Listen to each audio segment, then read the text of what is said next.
Après s'être rapprochés et avoir échangé un baiser, Rose et Paul s'avouent mutuellement à quel point ils ont apprécié ce moment. Carla débarque pour prévenir sa mère de sa découverte, révélant ainsi que Paul détient une collection d'armes à feu. Face à la surprise de Rose, Paul avoue qu'il s'agit d'une passion assez atypique, mais qu'il n'y a rien de dangereux. Pour le prouver, il emmène Rose dans son bureau afin de lui montrer la collection d'armes qu'il a héritée de son grand-père. En voyant que Rose n'est pas très rassurée, Paul affirme que toutes les armes sont neutralisées. Il ajoute qu'il détient également des pistolets rangés en sécurité dans un coffre pour sa pratique de tir sportif. Suite à ces explications, Rose se montre compréhensive. Paul retient alors Carla dans son bureau pour l'inciter à l'interroger directement au lieu d'entrer par effraction dans une pièce fermée à clé comme il en a la preuve grâce à sa caméra de surveillance. Carla rejoint Bérénice pour lui confier ses inquiétudes vis-à-vis de sa mère, ainsi que la tentative d'intimidation de Paul à son égard. Bérénice suppose que sa petite amie est très protectrice envers les gens qu'elle aime et l'encourage à laisser le bénéfice du doute à Paul. Carla se range à son avis, décidée à faire un effort. Alors que tous les ados partent à la plage, Rose reste en compagnie de Constance. Elle regrette d'avoir forcé Carla à passer ses vacances chez Paul sans lui avoir précisé que ce dernier lui plaisait alors qu'elles étaient censées profiter de l'été pour passer du temps entre mère et fille. Constance souligne toutefois que Rose n'est pas obligée de tout raconter à sa fille. De retour à la villa, Suleiman passe par la cuisine où Cléo est en train de préparer une tarte aux abricots. Il en profite pour la complimenter au sujet de ses compétences culinaires. La conversation dérive en flirt. Ils s'apprêtent à s'embrasser lorsque Carla débarque à son tour dans la cuisine et les interrompt. Une fois Suleiman parti, Carla propose à Cléo d'être sa seconde pour le reste de la journée. En effet, elle compte organiser un buffet pour que tout le monde puisse passer un bon moment. Carla en profite pour s'excuser d'avoir invité ses amis dans le dos de sa mère, espérant se rattraper. Elle accueille d'ailleurs Rose et Paul, qui arrivent main dans la main, pour qu'ils se joignent au reste du groupe. Ainsi, tout le monde danse et s'amuse. Un peu plus tard, Rose rejoint Carla en cuisine pour la remercier de ses efforts. Elle s'excuse de lui avoir forcé la main pour les vacances, tandis que Carla s'excuse d'avoir été difficile avec Paul. Soudain, un cri de terreur provient de l'extérieur. Tout le monde se précipite autour de Jasmine, qui était en train de se baigner dans la piscine, jusqu'à ce que l'eau prenne une couleur rouge sang. Le lendemain, les invités de la villa sont encore sous le choc. Paul leur assure que la piscine sera nettoyée et qu'ils pourront continuer à en profiter dans quelques instants. Il explique que du colorant rouge a été mis dans la pompe à filtration. Il soupçonne son voisin d'avoir fait le coup car ils ont quelques litiges depuis que Paul a acheté la villa. Tandis que Carla et Bérénice sortent faire un tour en ville, Rose reste à la villa avec Constance. Elle lui confie avoir un mauvais pressentiment. En effet, dans son dernier roman, elle a écrit un chapitre où l'héroïne se retrouve face à une piscine pleine de sang. Constance pense qu'il s'agit d'une simple coïncidence. Un peu plus tard, Rose croise Paul et insiste pour l'accompagner voir son voisin. Ce dernier s'avère plutôt rustre. Rose constate donc par elle-même les tensions qui existent entre Paul et son voisin. Pendant ce temps, Pénélope incite Suleiman à tenter sa chance avec Cléo. Le jeune homme va alors lui proposer de venir se balader avec eux. Si Cléo décline parce qu'elle a trop de travail, elle suggère toutefois à Suleiman de se balader juste tous les deux un autre jour. Soudain, l'attitude de la jeune fille change complètement lorsque ses parents débarquent, lui rappelant qu'ils ont besoin d'elle pour nettoyer les chambres. Cléo se raidit et cesse de flirter, ce qui n'échappe pas à Suleiman. Plus tard, Bérénice rentre à la villa où elle retrouve Jasmine et Jim. Ceux-ci ont l'intention d'aller se baigner dans la piscine. Juste avant de les rejoindre, Bérénice s'attarde auprès de la bibliothèque du salon. Sur l'une des étagères, elle découvre tous les livres de Rose. Elle rejoint ensuite sa demi-sœur sur la terrasse et l'interroge sur la première rencontre de Paul et Rose au double A. En effet, Constance en a été témoin.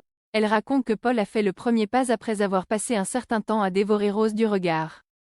Bérénice suggère qu'il était peut-être fan de ses romans. Constance déclare qu'il ne savait même pas qu'elle était autrice.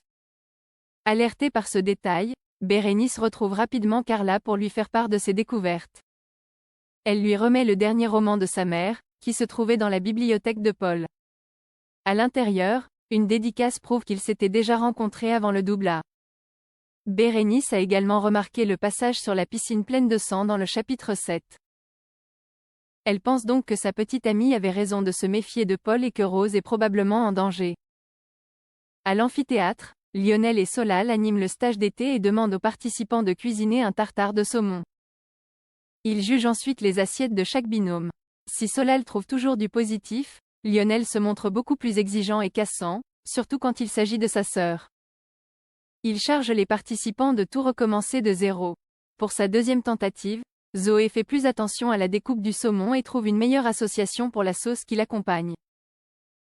Alors que Solal souligne son bon travail, rien n'est assez bien aux yeux de Lionel, qui décide de passer à l'étape suivante, c'est-à-dire à la réalisation d'un dessert. Solal le prend à part pour l'inciter à encourager davantage sa petite sœur. Mais Lionel rétorque qu'il ne veut pas être accusé de favoritisme ni que Zoé finisse par prendre le melon. Solal estime néanmoins qu'il devrait lui dire quelques compliments. Pendant la confection du dessert, Thelma est désormais en binôme avec Gary et ils s'entendent très bien. Lionel le fait remarquer à Solal, lui confiant que Gary a toujours eu beaucoup de succès avec les filles. Jaloux, Solal ne peut s'empêcher de recadrer le binôme pour qu'ils se concentrent sur leur travail. À la fin de la journée, Lionel passe du temps avec sa sœur et lui avoue qu'elle a de bonnes intuitions en cuisine. Rassurée, Zoé lui confie qu'elle réfléchit depuis longtemps à passer le concours de l'Institut.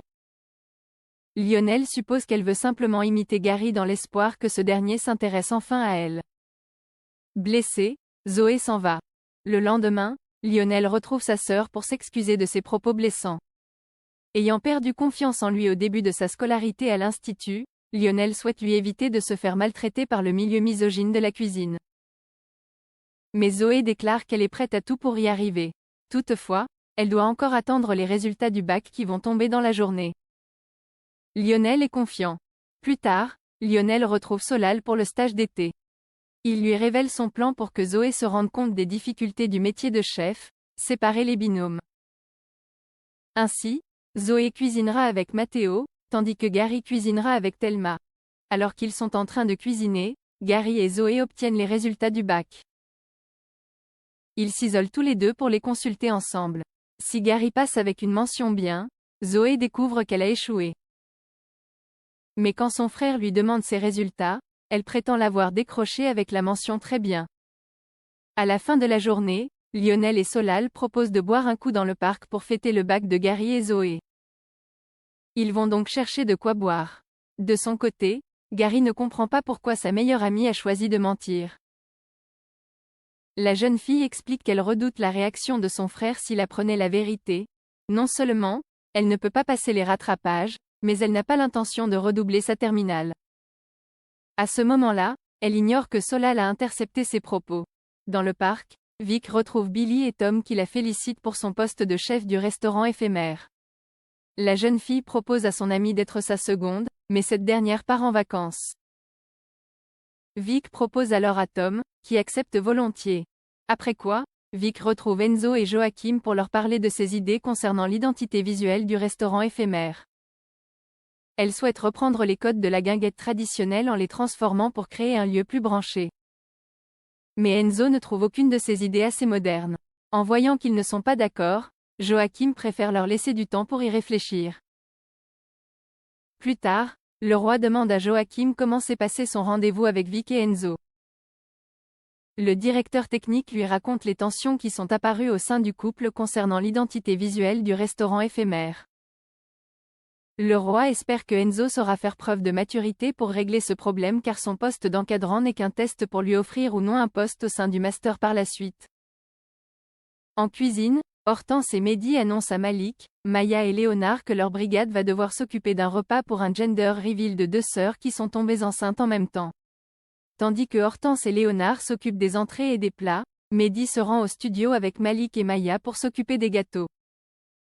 L'un doit contenir un insert rose, l'autre doit contenir un insert bleu, en fonction des sexes des bébés. Mehdi donne ses instructions à Malik et Maya pour réaliser deux gâteaux assez complexes. Il leur donne l'après-midi pour les réaliser puisque le gender reveal a lieu le lendemain. À la fin de la journée, Malik et Maya parviennent à réaliser les gâteaux en suivant parfaitement leur fiche technique. Ils sont fiers d'eux. Reste à mettre les gâteaux dans leurs boîtes respectives, garçons ou filles. Au dernier moment, Malik a un doute et ne sait plus quel gâteau mettre dans quelle boîte. Il s'apprête à tout recommencer depuis le début, mais Maya déclare être sûre d'elle et lui indique quel gâteau mettre dans quelle boîte.